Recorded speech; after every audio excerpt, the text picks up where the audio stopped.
Welcome to free online classes of physics with Lambot sir. So, dear students, in the last lecture, we discussed regarding the refraction at spherical surfaces. And during that discussion, we studied the refraction at single curved or spherical surface. And we got one important relation. And after that, we studied the refraction at double spherical surfaces. That means refraction of light through the lens. And from that, we derived one more important relation, which is the Lens-Makers equation. Also, we get their lens equation or lens formula. So, in today's lecture, we will discuss combination of thin lenses in contact.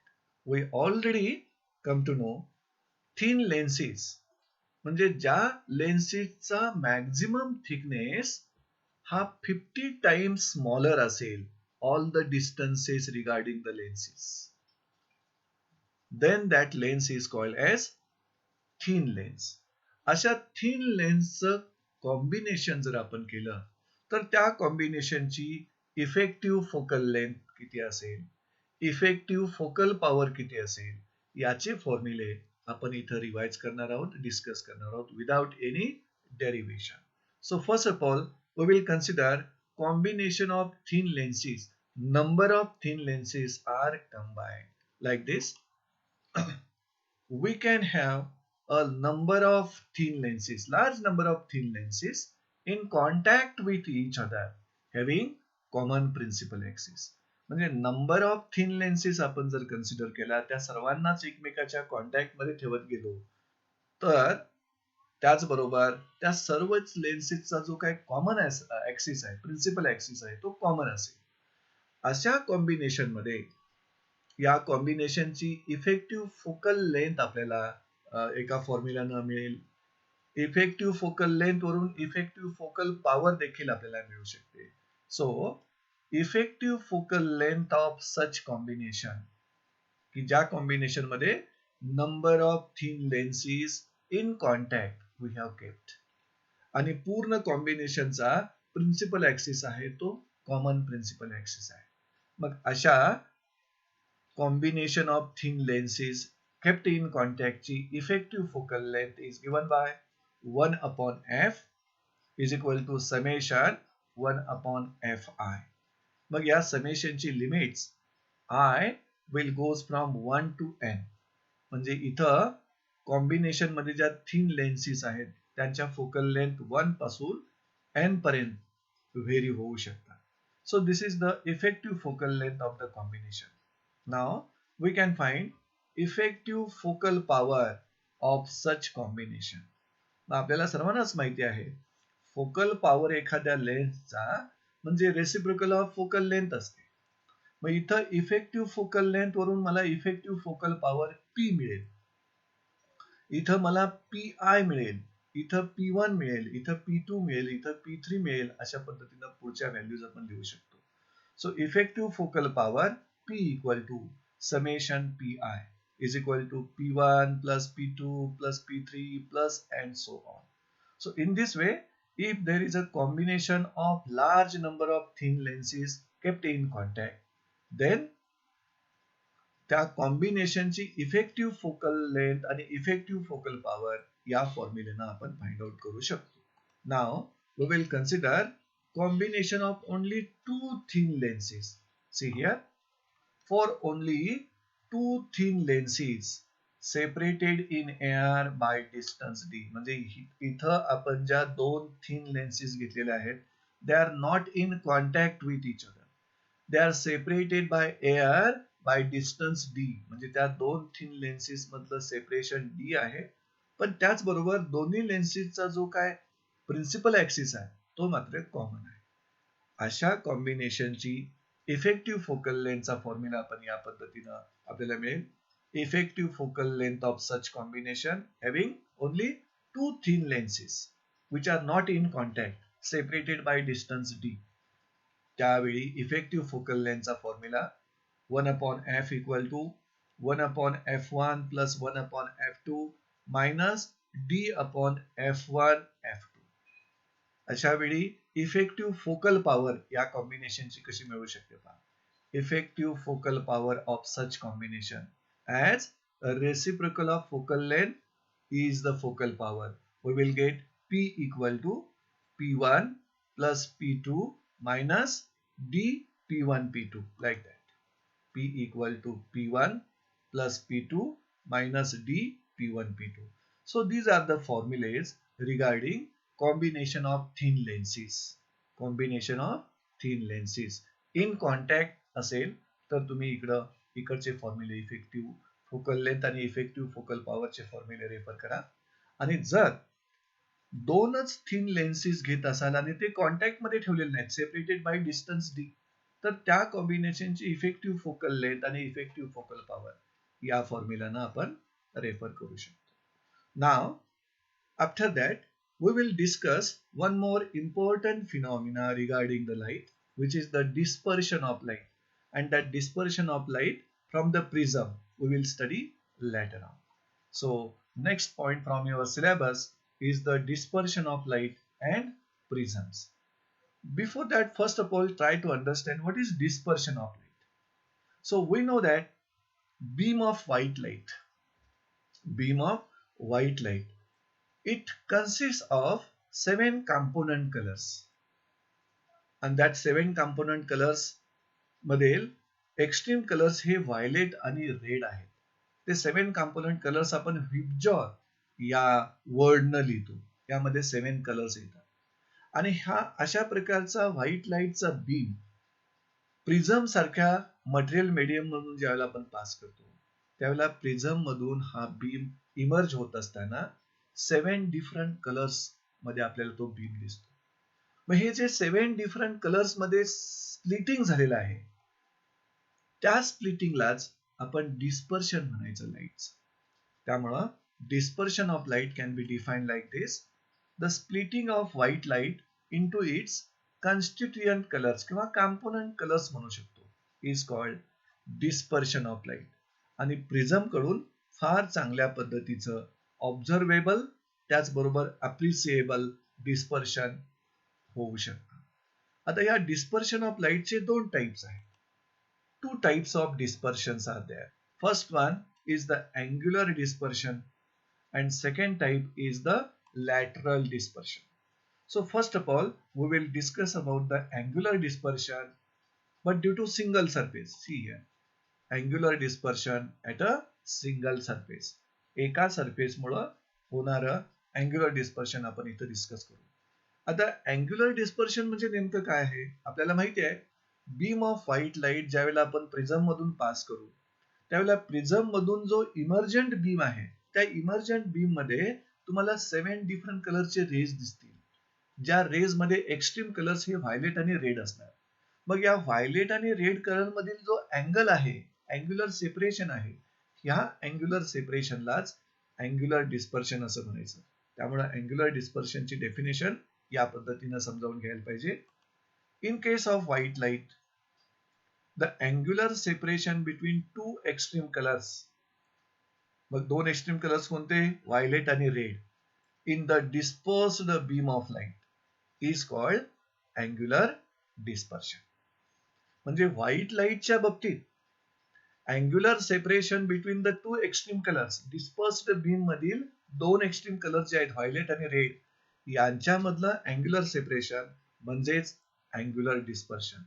त्यामुळे angular dispersion आपण कसं measure करणार पहा. It is measured as angular dispersion is equal to angle between 2 extreme colours. या पद्धतीने angular डिस्पर्शनचा आपण measurement करू शकतो. ह्या अँग्युलर डिस्पर्शनला आपण एक्सप्लेन करू शकतो.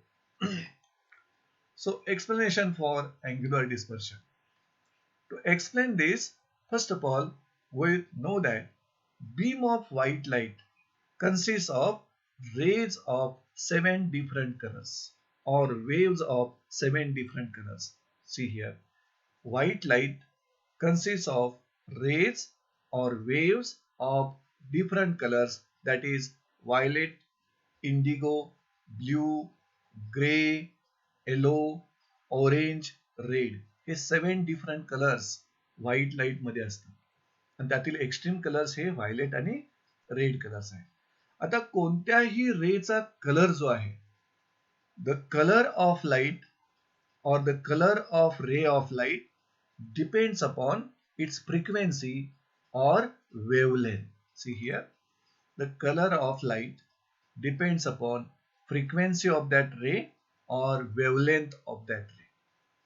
मग आपल्याला सर्वांना माहिती आहे हा जो स्पेक्ट्रम आहे व्हाईट लाईटचा, या स्पेक्ट्रम मधील वेवलेंथची रेंज 4000 एंगस्ट्रॉम टू 8000 एंगस्ट्रॉम ह्या रेंज मध्ये असते.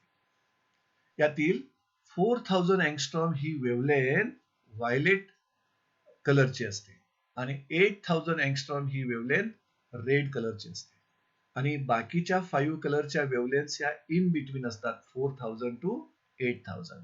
याचा अर्थ red colour has maximum wavelength and violet colour has minimum wavelength.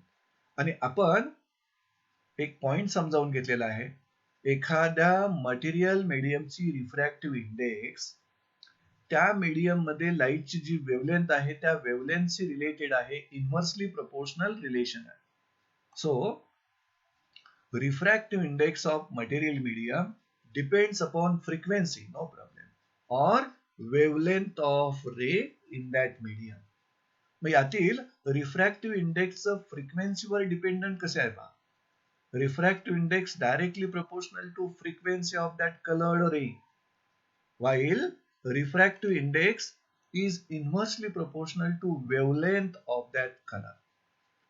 म्हणजे कलरच्या वेवलेंथची इन्व्हर्सली प्रोपोर्शनल रिफ्रॅक्टिव्ह इंडेक्स आहे त्या मीडियमची. मग ज्या मटेरियल मीडियम मधून व्हाईट लाईट जाणार आहे त्या मटेरियल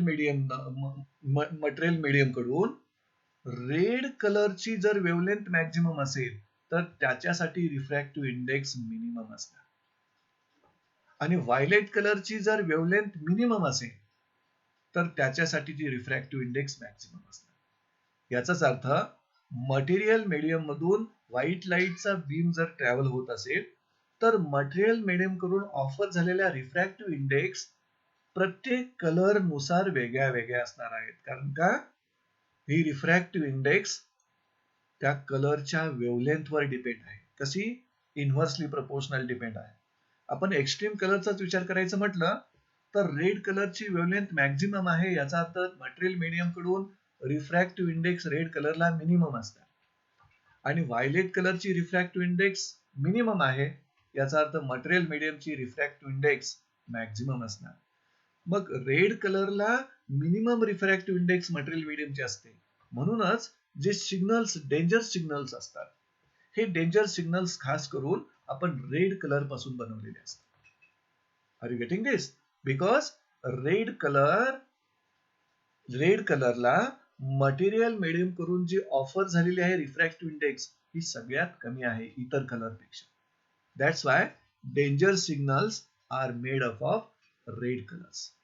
आता इथं आपण असं म्हणू शकतो, therefore refractive index offered by material medium is different for rays of different colors.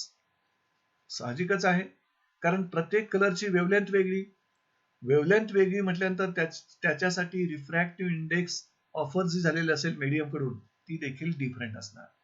आणि सर्वात कमी रिफ्रॅक्टिव्ह इंडेक्स कोणत्या कलरला? तर रेड कलरला.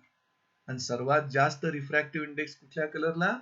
तर व्हायलेट कलरला. त्यामुळं आपण पुढची डायग्राम एक रेफर करूया. See this diagram is explaining angular dispersion at single surface. This one is the single surface separating vacuum and transparent material medium. या सिंगल सरफेस वर व्हाईट लाईटचा जो बीम आहे तो ऑब्लिकली इन्सिडेंट होतो आणि ज्यावेळी तो मीडियम चेंज करणार आहे, ट्रान्सपरंट मीडियम मध्ये एंट्री करणार आहे, त्यावेळी ह्या ट्रान्सपरंट मीडियम कडून त्या व्हाईट लाईटच्या बीम मध्ये जे 7 डिफरंट कलर्स आहेत त्या प्रत्येक कलरला ऑफर होणारी रिफ्रॅक्टिव्ह इंडेक्स ही डिफरंटच असणार. त्यापैकी सर्वात कमी रिफ्रॅक्टिव्ह इंडेक्स रेड कलर साठी आणि सर्वात जास्त रिफ्रॅक्टिव्ह इंडेक्स व्हायलेट कलर साठी. त्यामुळं रेड कलरचं इनिशियल डायरेक्शन पासून झालेलं डेव्हिएशन कमी आहे आणि व्हायलेट कलरचं इनिशियल डायरेक्शन पासून झालेलं डेव्हिएशन सर्वात जास्त आहे. आता उरलेले जे काही 5 कलर्स आहेत त्यांचं डेव्हिएशन दाखवणारे रेज हे इन बिटवीन असतील red and violet. So because of this म्हणजे काय, different colours have different refractive index असल्यामुळं for an obliquely incident light, जसं तुम्ही ह्या डायग्राम मध्ये बघताय, beam of white light obliquely incident झालेला आहे ह्या सिंगल सरफेसवर. The angles of refraction are different for different colours in the beam of white light. म्हणजे या व्हाईट लाईटच्या बीम मध्ये जे डिफरंट कलर्स आहेत ते डिफरंट कलर्स ज्या वेळेला ट्रान्सपरंट मटेरियल मीडियम मध्ये एंट्री करतात त्यावेळेला प्रत्येक कलर साठी रिफ्रॅक्टिव्ह इंडेक्स डिफरंट असणार. त्यामुळे angles of refraction are different for different colours in the beam of light. आणि जर अँगल्स ऑफ रिफ्रॅक्शन डिफरंट असतील तर काय होईल पहा. Hence the rays of different colors will disperse from each other and travel along different directions. जसं तुम्ही इथं बघत आहात, म्हणजे ट्रान्सपरंट मटेरियल मीडियम मधून डिफरंट कलरचे रेज जे आहेत ते सेपरेट होतील and they will travel in different directions. And this phenomena is nothing but angular dispersion. आता इथं angular dispersion म्हणजे the angular separation between violet and red color denoted by delta VR. What is that? Delta VR is the angular separation between violet color and red color, which is called as angular dispersion. So in this way we studied the first type of dispersion, which is the angular dispersion due to single surface. आता हेच angular dispersion आपण double parallel surface पासून समजावून घेऊ. Lateral dispersion due to plane parallel slab. आपल्याला माहिती आहे glass slab आपण स्टडी केलेला आहे, ग्लास स्लॅब मधून होणारं रिफ्रॅक्शन. तर ग्लास स्लॅब जवळ जे प्लेन सरफेसेस असतात ते पॅरलल असतात आणि ह्या पॅरलल सरफेसेस पासून होणारं डिस्पर्शन जे आहे त्याला आपण इथं लॅटरल डिस्पर्शन असं म्हणूया. आपण एक plane parallel glass slab consider करू. See here in this diagram, this one is the rectangular plane parallel glass slab, ज्याचा थिकनेस 5 सेंटीमीटर आहे. याचाच अर्थ याचा जो टॉप रिफ्रॅक्टिंग सरफेस आहे आणि बॉटम रिफ्रॅक्टिंग सरफेस आहे यांच्यामधलं सेपरेशन 5 सेंटीमीटर आहे आणि हे दोन्हीही रिफ्रॅक्टिंग सरफेसेस प्लेन आहेत, त्याचबरोबर पॅरलल पण आहेत. आता अशा ग्लास स्लॅब वर किंवा प्लेन पॅरलल जे सरफेसेस आहेत यांच्यावर व्हाईट लाईटचा बीम जर ऑब्लिकली इन्सिडेंट होत असेल, आता ह्या व्हाईट लाईट बीमला आपण पॉलिक्रोमॅटिक बीम पण म्हणू शकता. See here, when a polychromatic beam of white light is obliquely incident upon a plane parallel glass slab, तुम्ही बघू शकता ह्या प्लेन पॅरलल ग्लास स्लॅबच्या फर्स्ट रिफ्रॅक्टिंग सरफेस वर पॉलिक्रोमॅटिक बीम व्हाईट लाईटचा इन्सिडेंट होतोय, तो पण ऑब्लिकली इन्सिडेंट होतोय ऍट पॉइंट ए. आणि ज्यावेळी तो व्हाईट लाईटचा बीम या डेन्सर मीडियम मध्ये म्हणजेच ग्लास स्लॅबच्या मीडियम मध्ये एंट्री करतो त्यावेळी या ग्लास स्लॅबच्या मटेरियलनं ऑफर केलेला रिफ्रॅक्टिव्ह इंडेक्स सर्वात कमी रिफ्रॅक्टिव्ह इंडेक्स रेड कलर साठी असणार आणि सर्वात जास्त रिफ्रॅक्टिव्ह इंडेक्स व्हायलेट कलर साठी असणार आणि बाकीचे जे रेज असतील त्यांच्या रिफ्रॅक्टिव्ह इंडेक्स ह्या दोघांच्या इन बिटवीन असणार. त्यामुळं rays of different colours will separate inside the glass slab or denser medium and travel along the different directions like this. So in this case all the rays in the dispersed emergent beam are parallel to each other and also parallel to initial direction. Before that we will read one sentence here. When polychromatic beam of light is obliquely incident upon plane parallel glass slab, हे beam तुम्हाला दिसतंय polychromatic लाईटचं, it is obliquely incident upon first surface of glass slab. That time emergent beam या glass slab मधून ह्या second सरफेसला त्याचं second refraction होणार आणि हा तुमचा emergent beam of light. This is the incident beam of light and this is the refracted beam of light. आणि incident beam of लाईटची इनिशियल डायरेक्शन आहे ती इथं डॉटेड लाईन दाखवलेली आहे.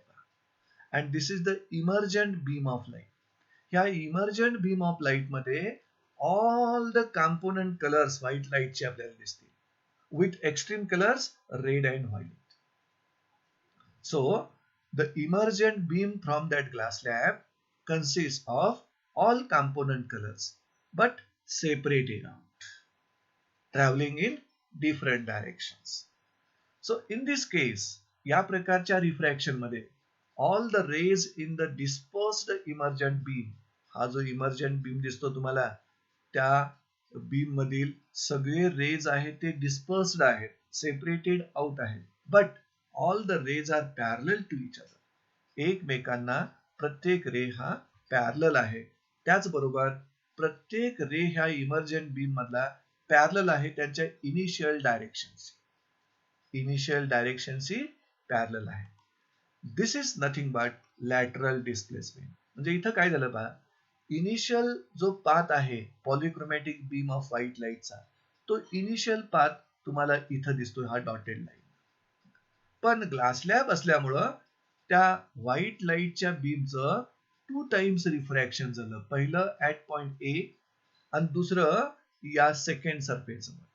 आणि हा जो इमर्जंट बीम आहे तो इमर्जंट बीम मध्ये जे 7 डिफरंट कलर्स आहेत तो इमर्जंट बीम पुन्हा एकदा इनिशियल डायरेक्शनलाच निघालेला आहे. त्यामुळं incident beam of white light आणि emergent beam of white light पुन्हा एकदा पॅरललच आहे, फक्त त्यांची जागा बदललेली आहे. म्हणजेच याला आपण म्हणायचं lateral displacement. This is nothing but lateral displacement of the emergent beam. आता इथं हे जे लॅटरल डिस्प्लेसमेंट आहे प्रत्येक इमर्जंट बीम मधील रेजचं झालेलं आहे. ते लॅटरल डिस्प्लेसमेंट म्हणजे काय, परपेंडिक्युलर डिस्टन्स आहे. कुणामधलं, इनिशियल डायरेक्शन मधलं आणि प्रत्येक इमर्जंट बीम मधील रेज. फॉर एक्झाम्पल इथं आर टी हे परपेंडिक्युलर डिस्टन्स आहे between initial direction and ray of red colour. त्याला आपण म्हणू शकता lateral displacement of red colour. त्यानंतर इथं पहा VM is the perpendicular distance between initial direction and the direction of violet color. आणि त्याला इथं आपण दाखवलं LV, lateral displacement of violet color. आणि या दोन lateral displacement मधलं सेपरेशन आहे LVR. This is nothing but lateral dispersion between violet and red color. आणि ते lateral displacement कसं मेजर केलं जाईल पहा. Lateral displacement is equal to perpendicular distance between direction of incident ray and म्हणजे initial direction and respective direction of dispersed emergent rays.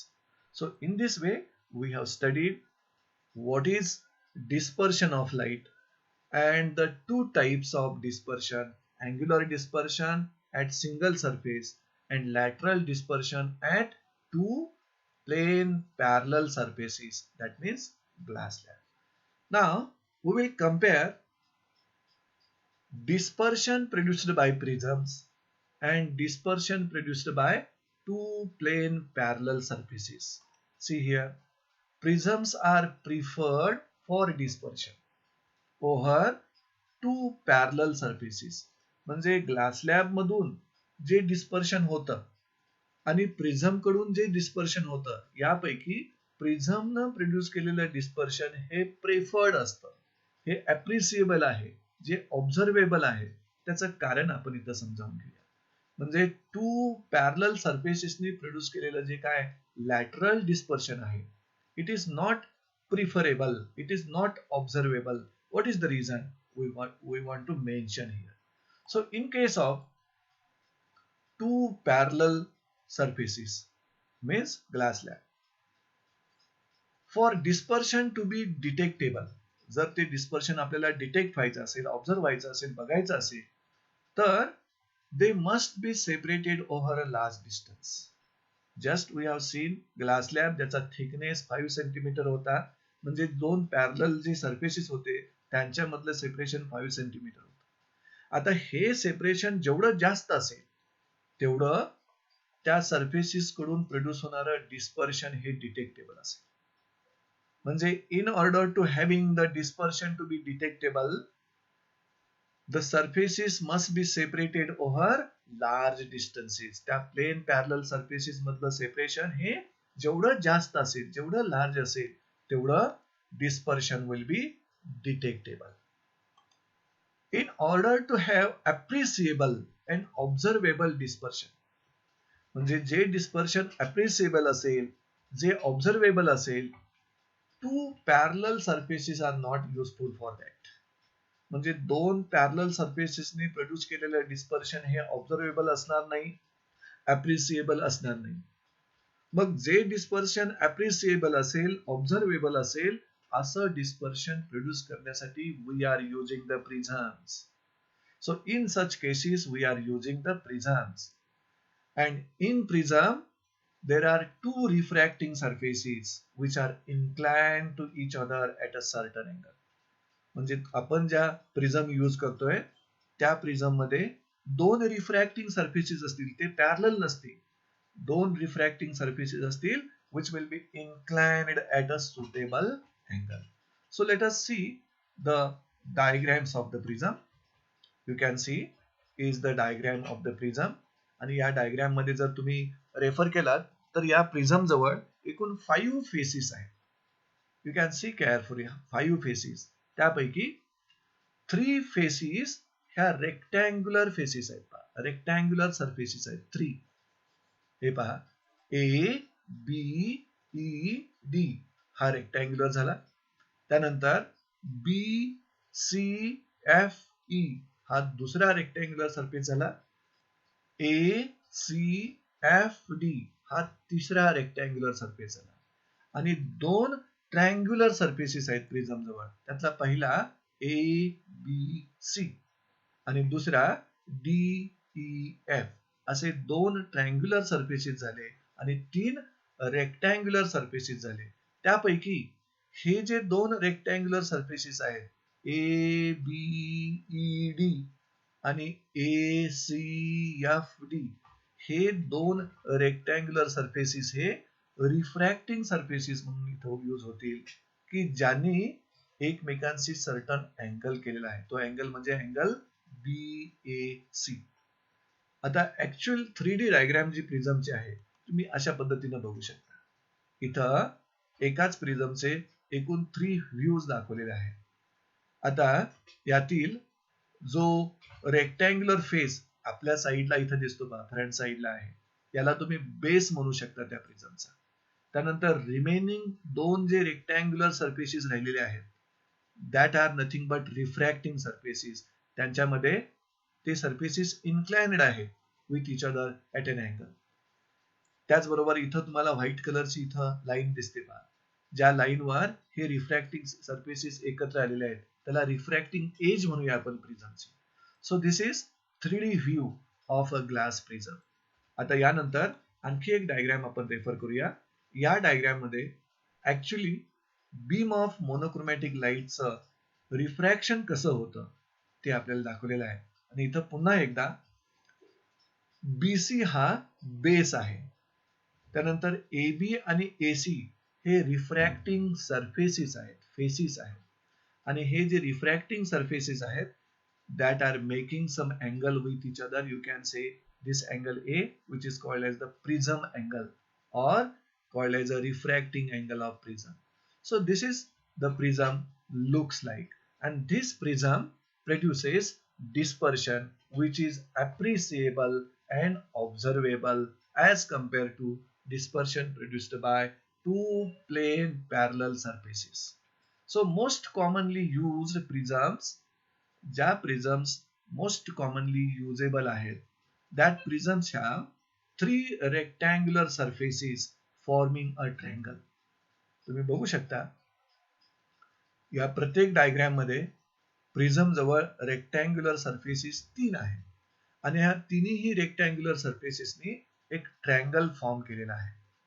आणि या 3 rectangular surfaces पैकी 2 सरफेसेस जे इन्क्लाइन झालेले आहेत एकमेकांशी त्यांना आपण रिफ्रॅक्टिंग सरफेस म्हणायचं.